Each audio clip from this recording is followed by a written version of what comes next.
It's the future. Crime fills the city. The streets are led by a Jamaican voodoo cult, and the greatest terrorist to the common people is an alien in a helmet. Welcome to 1997. You gotta be fucking kidding. Here's the first movie. Did you know I'm utterly insane? Peel that pig and slice him thick. The body count is always bigger. Hi, I'm Chucky. Wanna play? And the fucking trees walked in those movies. Hi, doggy. What a story, Mark. The greatest trick the devil ever pulled. It's just like your opinion, man. Life moves pretty fast. If you want your sequel to become a franchise. 37 dicks. In a row? I'm your number one fan. Hello everybody, welcome back to Marathon Me.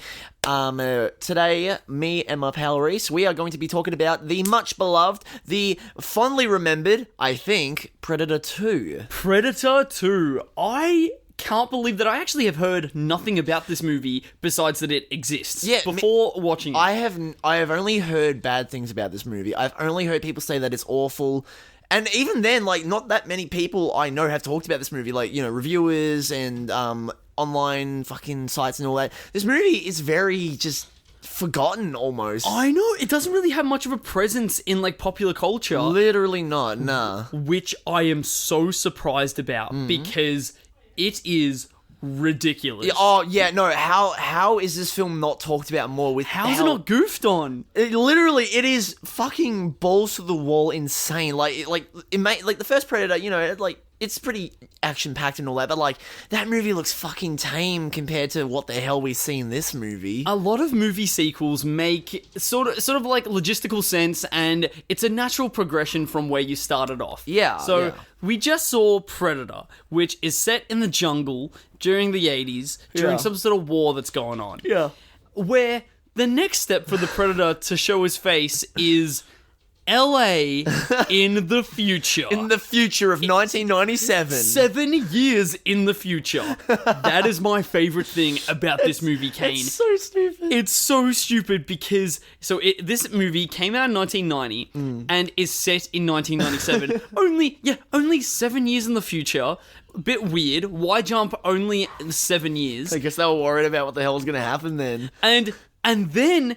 they don't explore any future concept. Like, that's the thing, is that when you explore... It's like the only sort of thing that they're pretty much like... what's the word I'm looking for? That they're predicting? Their only, like, prediction for the future that they're trying to explore... It's a lot of crime. ...is a lot of crime. I guess that LA in the 80s already would have been full of so much crime already. Yeah. And then this is just their prediction for, like, the next logical step of even more extreme crime. Yeah, LA is going to be a bigger shithole than it already is. But other than that, that's all. That's the only... Their whole future prediction is it's a shithole and it's going to be more of a shithole. Like, there's no future... Like, I guess the guns kind of look a little more futuristic-y, but they just look like toys, They look like dumb futuristic. Like $2 shop gun toys that have sights on revolvers. Oh my god, yeah, I forgot all the fucking revolvers have sights on them. It's the dumbest shit ever. Oh my god. It's so funny. It serves like no like I don't think it serves like any thematic purpose in terms of like the future setting, you know what I mean? All that I can say about it is that it's an idea. Like, as in, someone thought, hey, how about we set this one in the future? Yeah, sure. Yeah, well, we've got to set it somewhere, so why not in the future? Yeah. It's so bizarre. But how about we only do it 7 years in the future? 7 years in the future. What? Yeah, that's so hard to like get over. Oh my fucking god. I know. And also for the second freaking biome and area environment for a predator to explore is LA 7 years in the future. He's gone from the regular jungle to the urban jungle. The urban jungle of 1997. I mean, honestly, like, the idea of a predator being in the city is like a very fucking cool thing.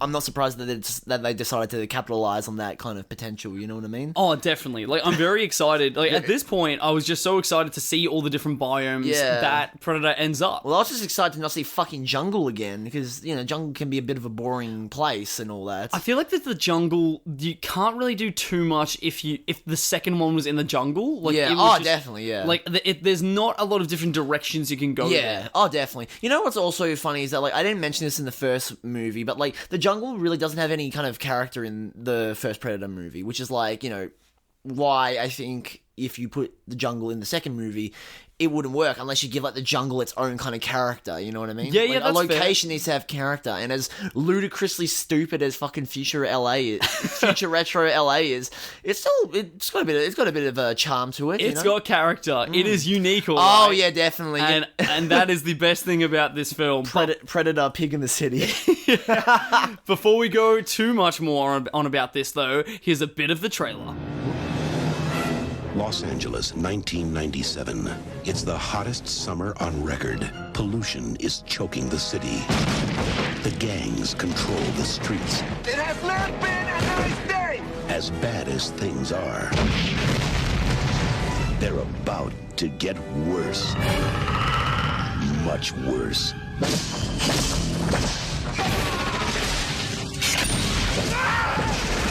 Whoever killed him is gonna pay. I'm gonna finish it. It has almost no weight. But it cuts like steel. Incredible. Whoever did this took out 4 men armed with machine guns by hand. You don't know what you're dealing with. Otherworld life forms, drawn by heat and conflict. Okay, so first off, it seems like that this trailer opens trying to justify why it's in the future, right? Yeah. It's like, it's 1997, the hottest summer that LA has ever had. Pollution is choking everyone's airways. Yeah, but it's not used.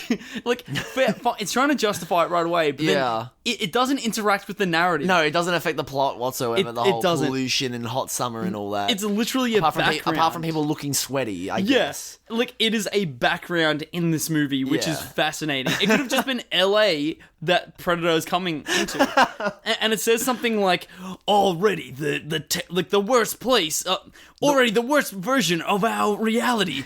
And now it's getting even worse. It's about to get worse. That literally sounds like a fucking comedy trailer right It does. It really does. Like, just cue some fucking, some 80s synth pop shit when the fucking Predator starts coming in. Oh my god, ridiculous.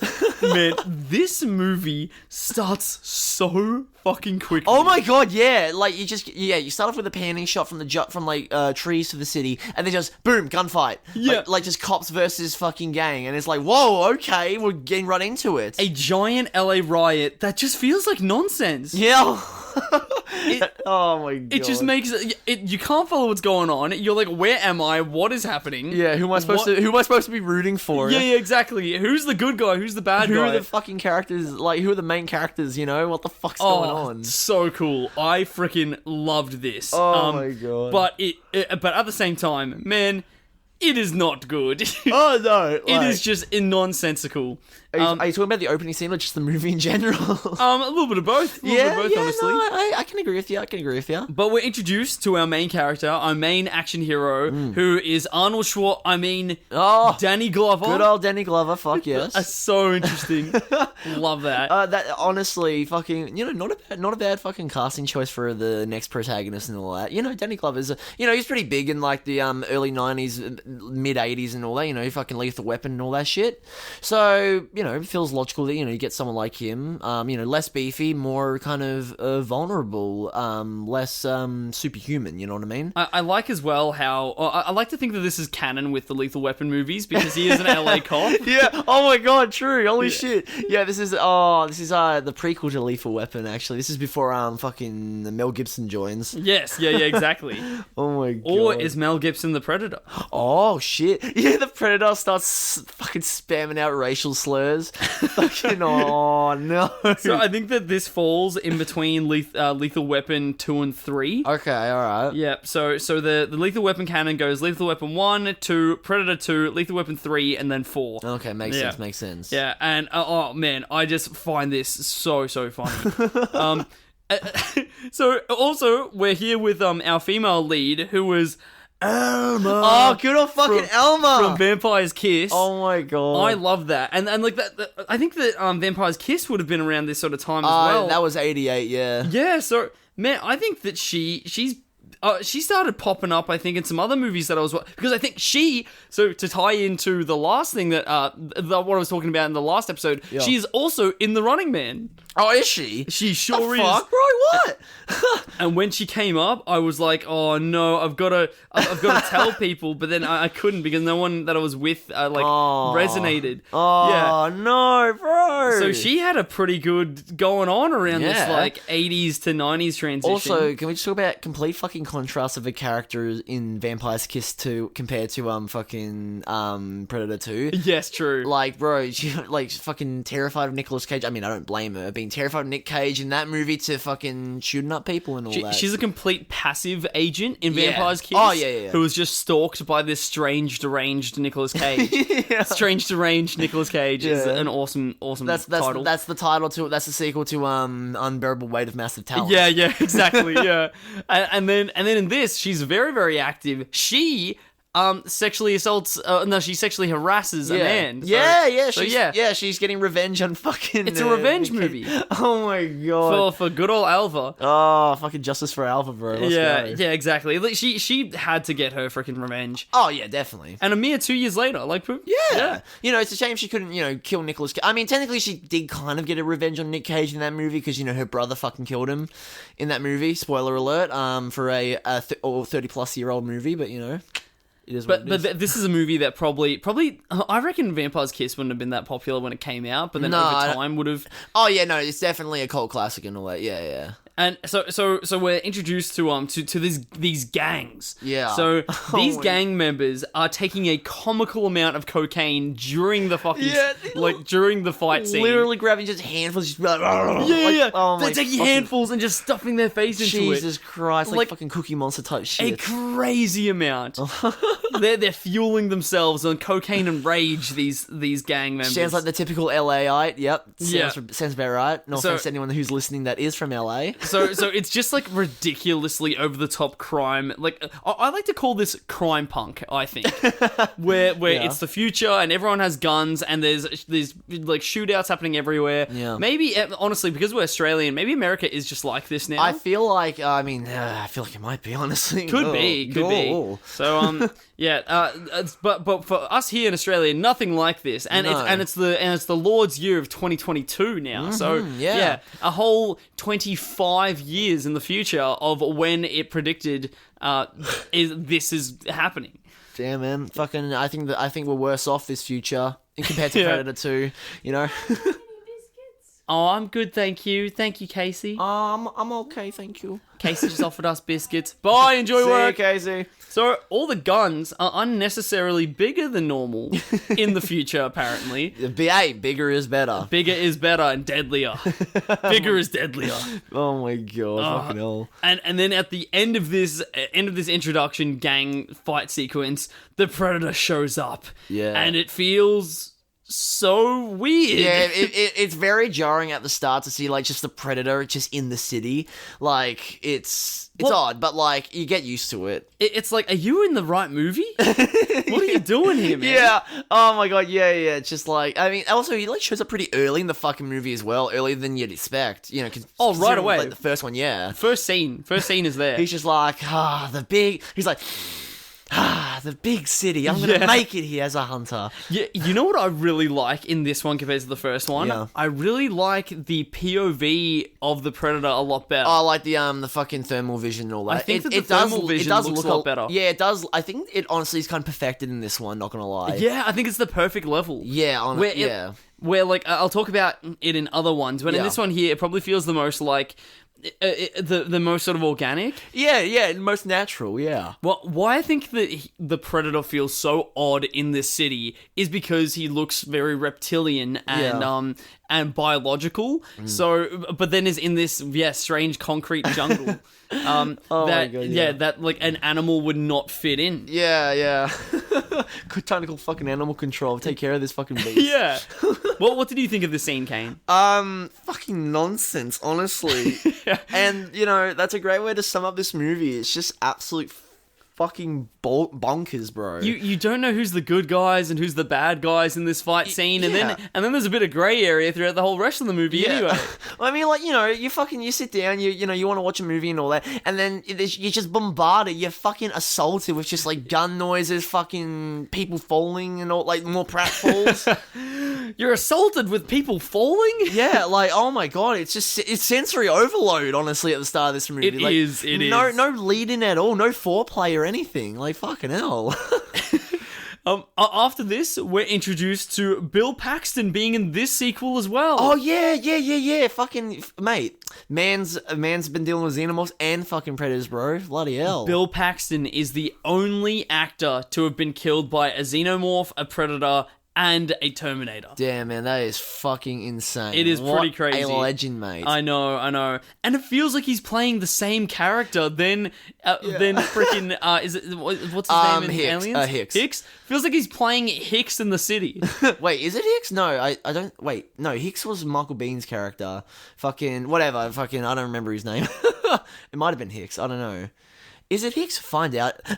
What's it called? Let us know in the comments section below. No, do you feel like he's playing the same character though? Oh no, definitely. Yeah, no, he's doing the Bill Paxton thing. You know, I feel like he has a very like certain niche. His style. You know what I mean? Yeah, totally. But you know, it's fun. It's fun. It's Hudson. Oh, Hudson. Okay, yes. Okay, I knew I was wrong. Fucking hell. That's okay. At least you were able to correct myself. Yeah, exactly. Yeah. No, but he's playing the same character in this, except you know maybe a bit more 80s slowly dying, transitioning into the 90s outfit style. Oh yes, yeah. I think he's a little bit sleazier here. He's got that sleaziness to him. He's got that LA sleaze to him. Yeah, exactly. Oh, I like that though. I like what he's doing. Yeah, I like your Moxie kid. Oh yeah.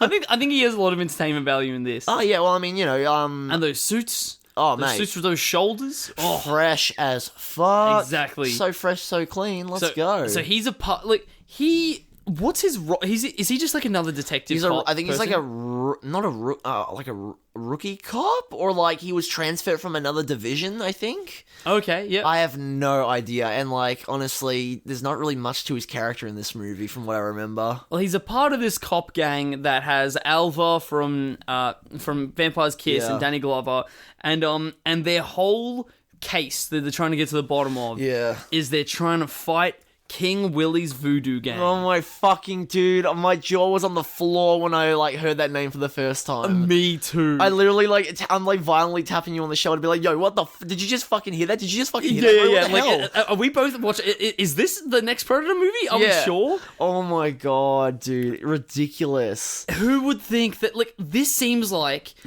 this whole movie seems like it would be Predator 7. Like, yeah, literally, after you've exhausted everything else, and it's like, hey, let's send them into the future, because usually it takes at least 4 sequels to send a to send a horror icon into the future. Well, I mean, it took like fucking one. It took fucking 10 movies for Jason to be sent into the future. It took 10 for Jason. It took 4 for Hellraiser. It took I think 5 for Leprechaun. No, 4 for Leprechaun. 4 for Leprechaun as well. Yeah. Usually 4 is around the median. Yeah, but then Freddy hasn't gone to the future yet. Yeah, Freddy hasn't. Yep. It might happen. It might happen. Might happen for the 10th. Yeah. Fingers crossed. Where this one here, only the second they send it's like if fucking you know, instead of Jason Takes Manhattan being the 8th movie, it was the second Friday the 13th movie. yeah, exactly. Oh my god, yeah, it's just like, what the, okay, we're in the future and we're in the city, let's go. As well as like Voodoo Cult sounds very number 7 of a franchise. Yeah, it feels very like Jump the Shark type shit. Exactly. I think of like the psychokinetic girl from like Friday the 13th Part 7. Yeah. Because it's just so odd and bizarre and out there that it's like, I guess I'll explore something else now. Yeah, I guess well, let's see what you guys have to offer us. All right, let's I'll buy it. And and we quite early on get our first like voodoo ritualistic scene. Oh my! And it starts with a heavy sex scene. Dude, yeah, I remember buying the DVD for this as a kid and seeing like a high impact sex scene. And I'm like, what? And then like as a kid seeing that, I'm like, what the fuck? See, the Australian Rating Commission Board, they agree that it is a high impact sex scene. Yeah, you know, I can watch a fucking M-rated movie that's fucking violent as shit, but the second you see a sex scene, nope, rated R. Yep. Nope.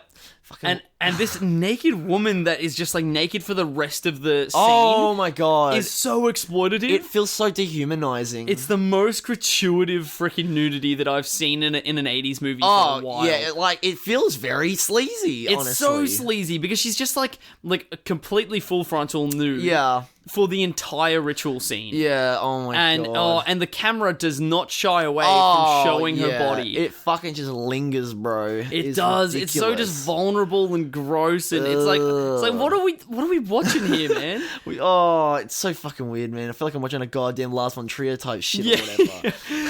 and the freaking Jamaican voodoo followers are the most stereotypical. It feels so fucking racist. It feels very racist. The whole fucking vibe throughout the whole movie with the voodoo cult. They're doing the strong accent that we will not replicate here for cancel. Oh yeah, let's not.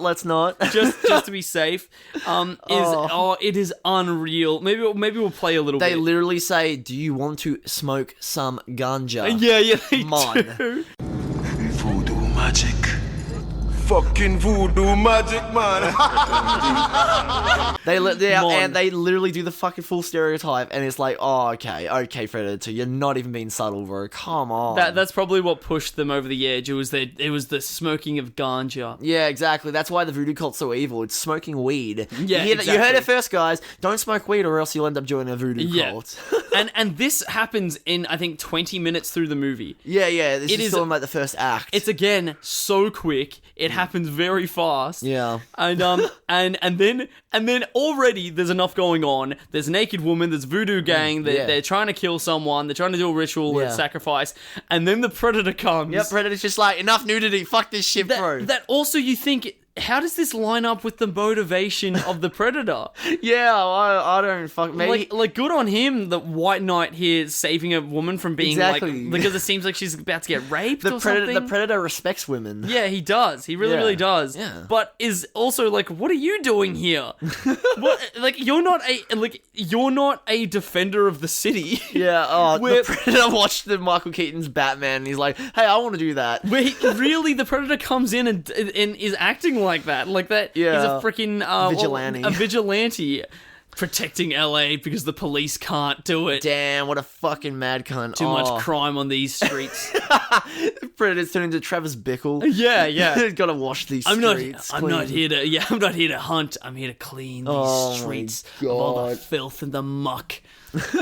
Oh my god. Yeah, no, but honestly, go off, Predator, for saving that woman, you fucking lad. And yeah. I have a thought. Has the Predator ever killed a woman in these movies? I don't recall him ever. Does Alva survive? Yeah, no, she does. Yeah, because he spares her because she's pregnant. Oh. Yeah. Yes. The Predator still has his on. This one has his honor system. You know, new Predator. Exactly. Same old honor system. Weird anti-abortion themology. He's like, no, you're keeping the baby. Yeah, exactly. No matter what. Oh my god, fucking hell. Yeah, if only Roe versus Wade used this movie as an example. Yeah, then everyone would be in support. Oh yeah, nah, definitely. So I think this scene is probably just because of the assault on one's senses. So much fun. Yeah. And it's just bizarre, and pretty much everyone in this room just dies. Like the Predator just and also like there's an introduction of new weapons and different ways of the Predator we're gonna see a whole new arsenal. We got like a full-on shuriken. Yeah. We got like a what looks like a harpoon gun. I know, right? Net gun, like very fucking cool. We get to see a whole new arsenal, you know? Yeah, the Predator is very influenced by like Japanese weaponry and arsenal. He obviously watched Miami Connection. He was like, hey, I want to use these Japanese fucking ninja weapons. Yeah, exactly. Let's go. This YK Kim really has something going on. Taekwondo. Oh, hell yes. Oh my god. You know, Kane, did you know that the Predator does have a black belt in Taekwondo? Whoa, no way. Yeah. What? Dude. Also, when Kane was watching me just then, all of my audio was out of sync with my mouth. It's the only way that it works. Yeah, exactly. That's the only like whenever we talk about Miami Connection, when you quote it, our lips do not match up with the words. Yes, that's the only way to quote it properly, or then you're not doing it right. Yes, sir. And we get a bit of a break after this, after a lot of death, to get another death very, very soon afterwards. Yeah. Which was awful. This was like a main character died. Oh, the fucking off-screen death? Yeah, with a blood dribble. Oh my, that blood dribble looked so stupid. It looked like fucking sauce or some shit. Well, just overall, there's a lot of blood in this movie. Yeah. And like, for the most part, looks alright, effects-wise. Pretty good, practical and all that. I love that there's like probably, it feels like double the amount of deaths in this than the first movie. Oh yeah, no, they definitely doubled down on like the kills and all that, bro. Like, especially that, like, we'll talk about it in a little bit, but like the train sequence. Oh, so good. Yeah. But and then there's also speaking of terrible voiceover before, there is some terrible VO synchronization in this movie too. Dude, when you pointed it out, I could not look away. I could not unsee it. Oh my god. Especially when they're walking across the road, it's like I think it's Alva and Bill Paxton are going across the road, and it's just like, what, this is noticeably bad. It's not good. It's not good. But yeah, works with the campiness of it. Yeah, honestly, it just like this I think would be a fun communal viewing. I had a lot of fun watching this with you. There's actually a lot of lining up with Miami Connection. Yeah, no, definitely. They're both in the same fucking universe. Maybe they are. This is in LA, and Miami Connection is obviously in Miami. Wow, the LA Connection. Oh my god. Yeah, and Miami Connection was also 1987, which is the same year as the first Predator. Oh, yo, let's fucking go. Oh my god. Also, can I just say that like, this movie is so fucking... Alright, this is one issue I have with this movie. It's so ludicrous and bonkers with, like, its plot, its tone and all that. And yet, a lot of this... Like, for the first half, the fucking... You got that same shitty fucking cop story where it's like, you're off the case, you're too much of a hotshot. And it's like, bro... Like, the main central plot, like, the initial plot is so fucking boring. Like, I cannot stand the whole... I do not care for the whole, like, oh, you're off the case. No, I'm doing the shit my own way. Like, I fucking cannot stand that shit, honestly. It's such a tired trope. Even by 1990, it was tired. You were very, very right. See, that's why it exists in the Lethal Weapon universe. Because it's that same fucking cop drama. Yeah, literally. That always happens.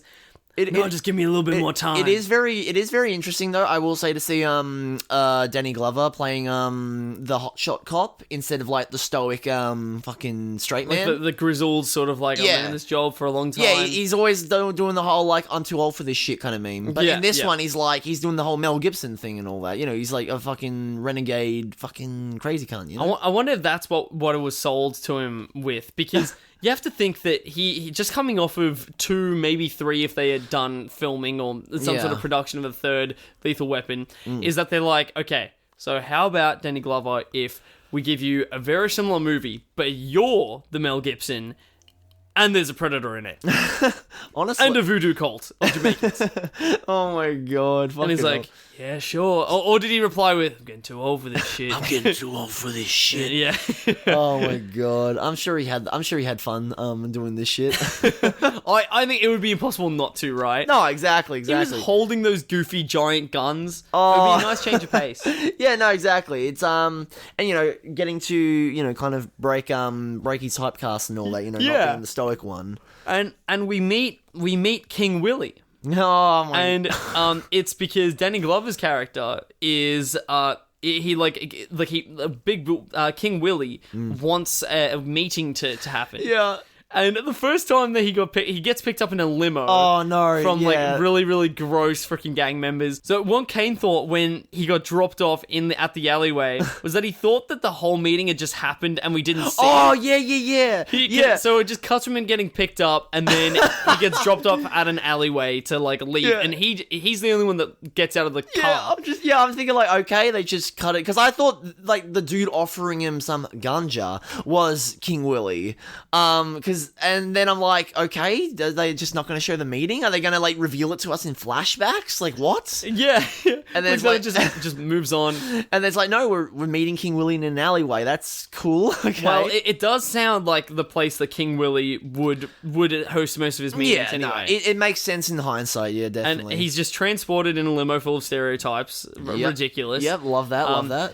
But I do love this alleyway set. Yeah. I do have to say, I think that it is very, very, very just like looks so LA 80s, 90s movie. 1990 is basically in the 80s still. Yeah. Like, it's the 80s slowly dying and all that. Yeah. Like it's still, people have still got the big hair going on. Like there's still a couple of years until the 80s are dead. Yeah, no, precisely.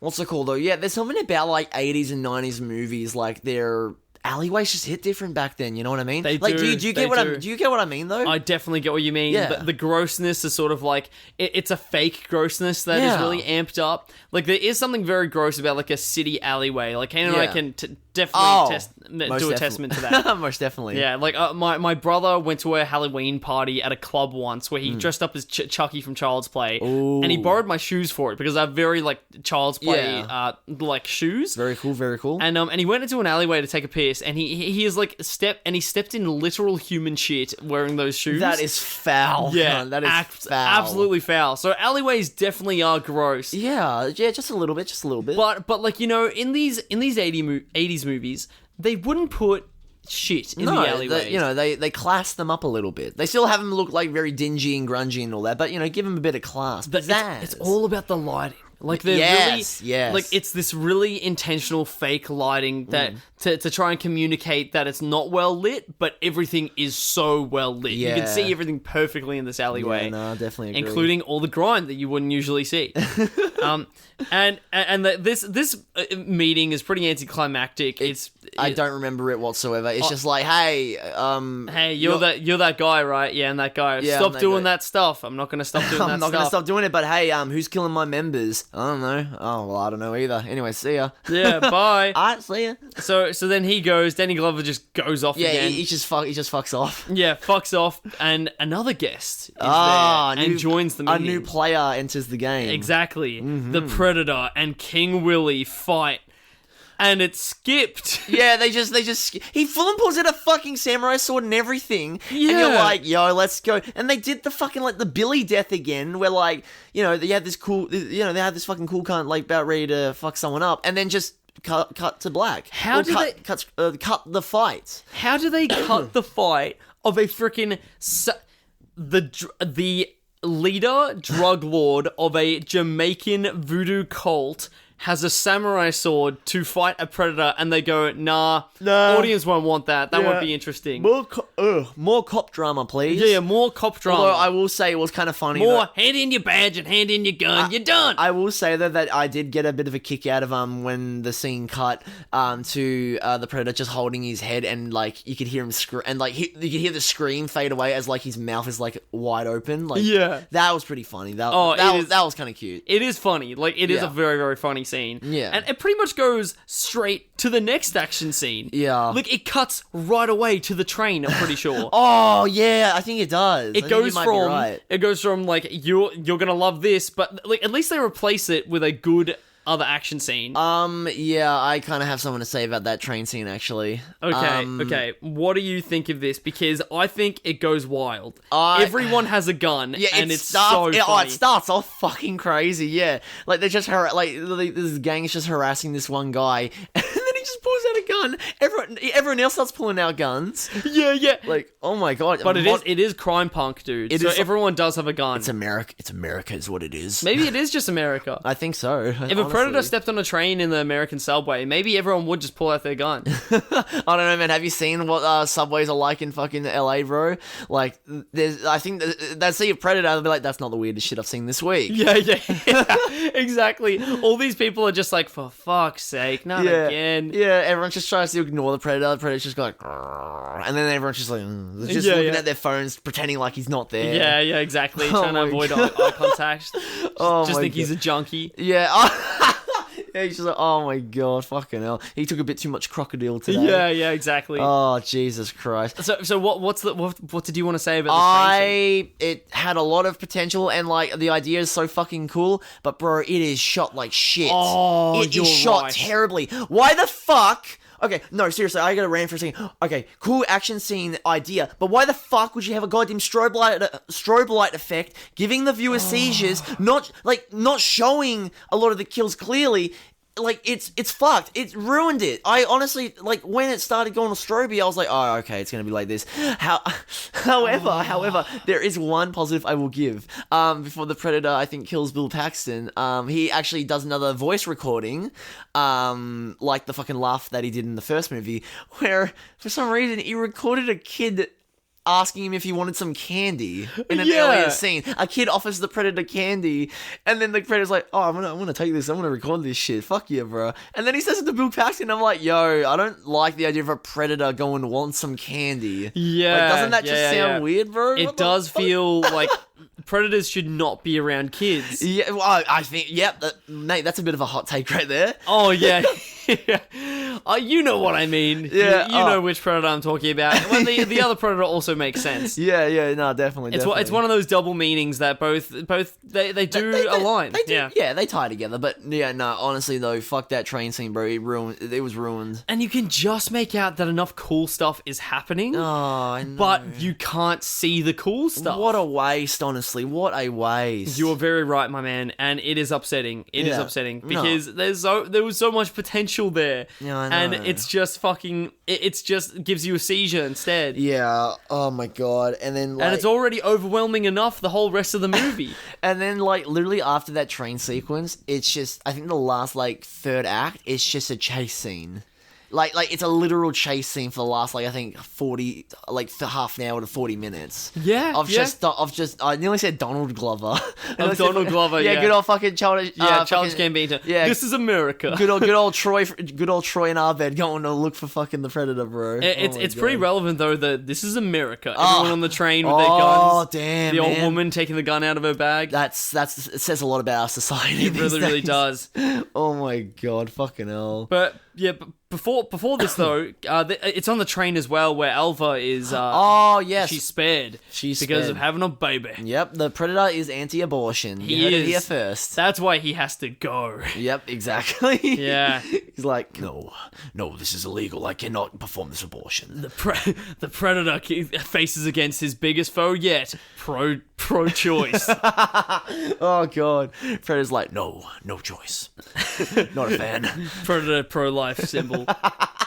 For the symbol for the pro-life movement. Oh god, yeah, fucking hell, Jesus. So yes, you're right though. This does transition into a very very long climactic chase scene. Yeah, and also what happens here is that Gary Busey pitches the same dumb. We need to use them for their advanced technology. Oh my god, they do the literal same shit that the whole fucking alien saga does. It's like, stop.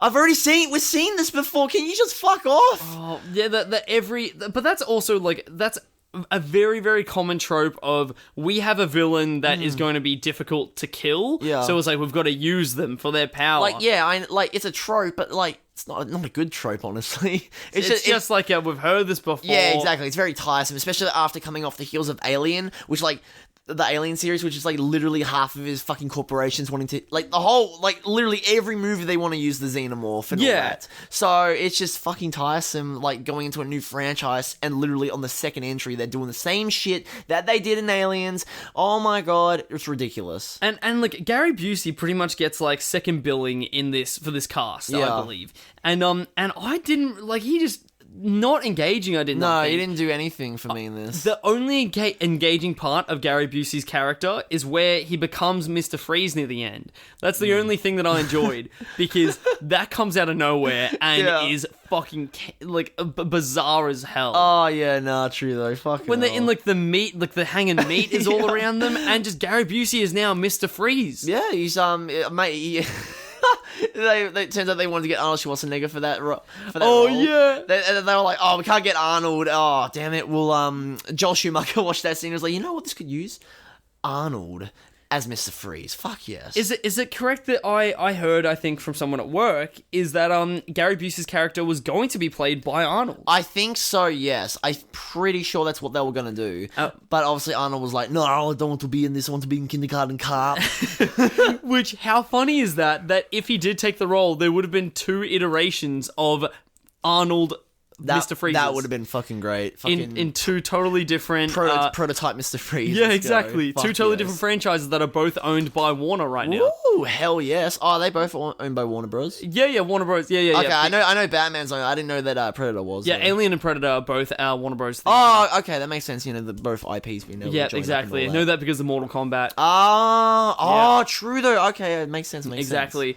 But that was a great scene in the meat locker where then Gary Busey gets like cut in half. Oh yeah. But then you don't see like his second half land. Yeah. Like, He's just holding onto the fucking meat and all that while his legs just fall. Yeah. Or the Predator, like, he couldn't be fucked, like, de-spining Gary Busey, so he just took his top half. Yeah, I don't know. I don't want to know what the Predator's going to be using his top half for. I don't know, man. No, it's like a Scooby-Doo thing. Like, his top half is still floating.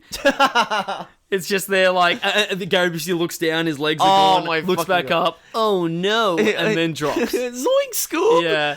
Oh, God. I'm gonna need those, and then it fucking drops. Pants are important! Yeah. Oh, fucking hell, Jesus Christ. Oh no, I've lost my legs! Rest in peace, Gary Busey. No more running for me. Yep, no more running man for Gary. Fucking hell.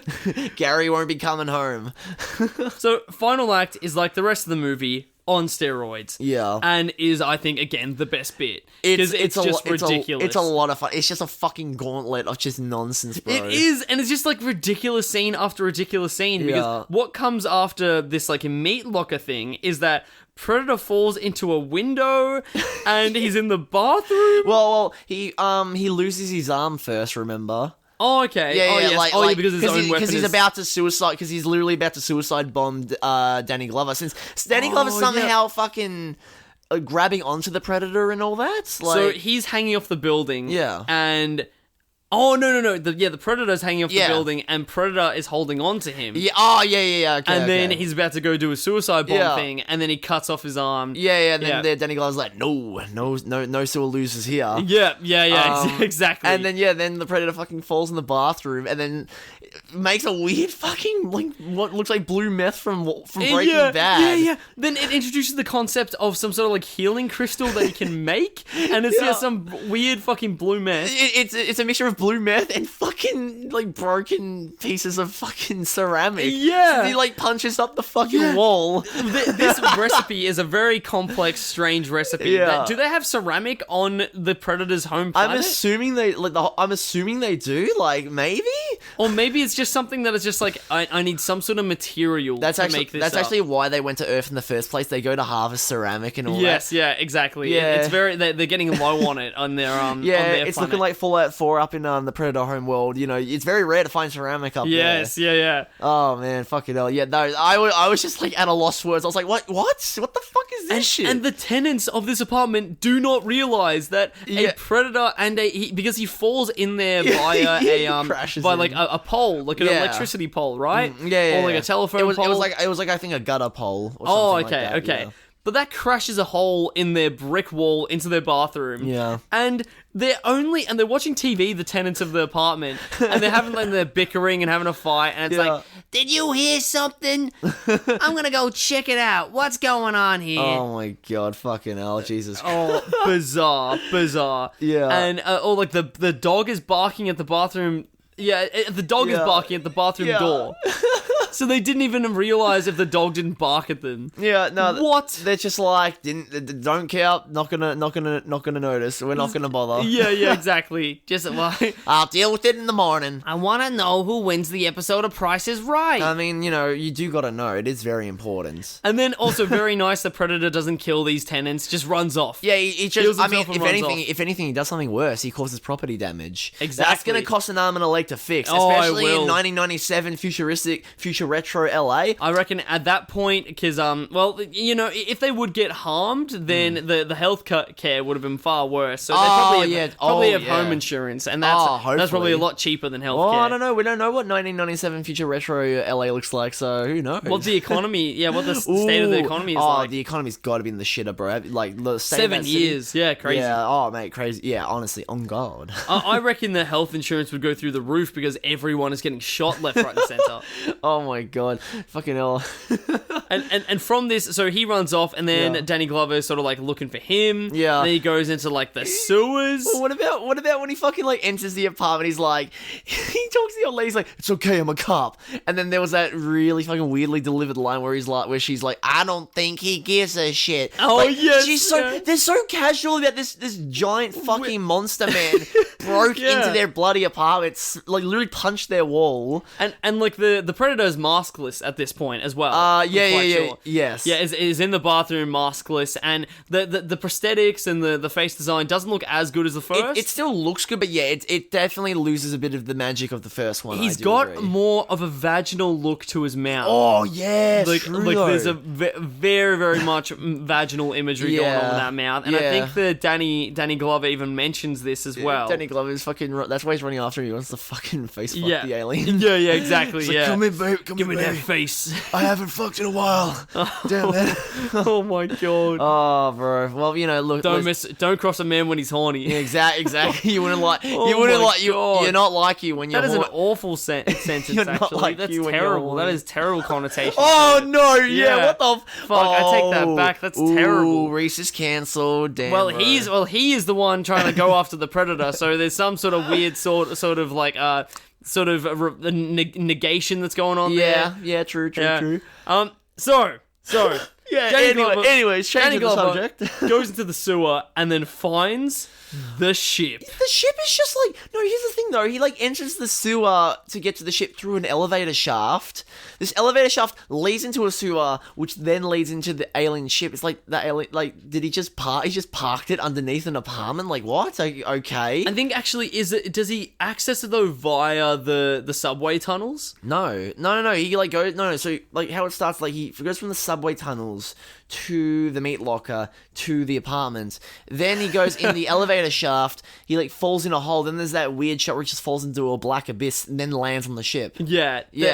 What a weird script, because it's so fucking weird. Just the different environments and like the way that they had taken in such a short span of time as well. Honestly, I feel like they kind of mixed up some of the script pages. I feel like the subway ship maybe should have been like the last part of the movie or whatever. It would have made more sense because if the Predator ship was like in the subway tunnel. Yeah. In like an abandoned subway and yet tunnel. It's just under some random apartment. Like, okay. Yeah. Weird. That he also, by complete chance. Yeah. Oh my fucking comes God. across. Like, great stuff right there. Oh, but honestly, I was very excited to see the inside of this ship. Oh yes, on God. And we get to see some of the trophies, some of the several animals that some of the kills that the Predators have claimed. And isn't that so cool? Taking different skulls from different species around the galaxy. Yeah, it makes you realize like, oh shit, they're not just human hunters. They literally hunt like all different kinds of species. There's a skull that literally looks like a Tyrannosaurus Rex. Yeah.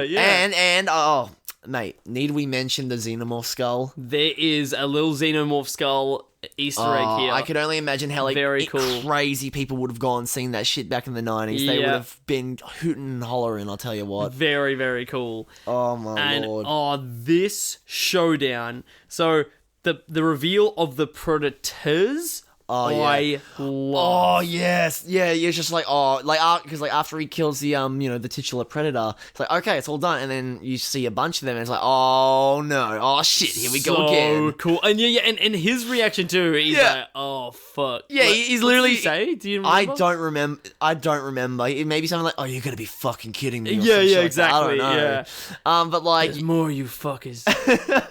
Oh man, no, it was like holy fucking shit. How's Murtaugh gonna get out of this one? Yeah, exactly. How am I gonna? Yep, that's me. You're probably wondering how I got into this situation. They should have started the movie like that. Oh, that would have been fucking... Him being surrounded by all these predators. That would have been wonderful. I would have loved that. Holy shit. Oh, freeze man. frame. Jesus. And then you see the entire movie in reverse in like super fast motion. Like, best the mic. You're breaking your mic, bro. But yeah, like being reversed like on a VHS tape. Jesus and then it Christ. starts with, that's me, Danny Glover. I'm a cop. Oh my god. And he's there at the shootout. And yeah, this epic showdown is very, very cool because Danny Glover is using the weapons and the arsenal of the alien. Of the Predator. It's so fucking cool. Like, yeah, he's just adapting to the Predator weapons and all that. Very cool. Very sick. And yeah, so it's a fair fight between the two, and he wins fair and square. Yeah, and then the predator, and then like the other predators that come out, they're just like, yeah, all right, game recognized game. Good on you, mate. So then they give him like a trophy. Yeah, they give him like a fucking flintlock pistol or some shit from the Revolutionary War or something from like 1788. Yeah, so like I'm assuming that's supposed to be like a reference to like, oh, they've been around for a long time, which is pretty cool. It's kind of a how random. Yeah, it's just like yeah, what random shit. It's just like, okay, here you go, here's a present. I don't know what to give you, here's a gun. I think they should have, like, I think it would have made more sense if they gave him some sort of artifact from their from their planet or from like their or biology. At least like one of their new weapons or something, you know what I mean? You know what I think would have been sick? What? If they ripped out one of the teeth of the predator that he killed and gave them that. Or like they just ripped off some sort of body part from the predator to give him that. Just rip off a predator cock. Here you go, buddy. It's a good protein. Make him a predator cock necklace. Oh, hell yes. Love that. I think that would have been very, very cool. That would have been a very brave way to end the movie, honestly. I think so. And very audacious. But still, almost like chills worthy when this is happening.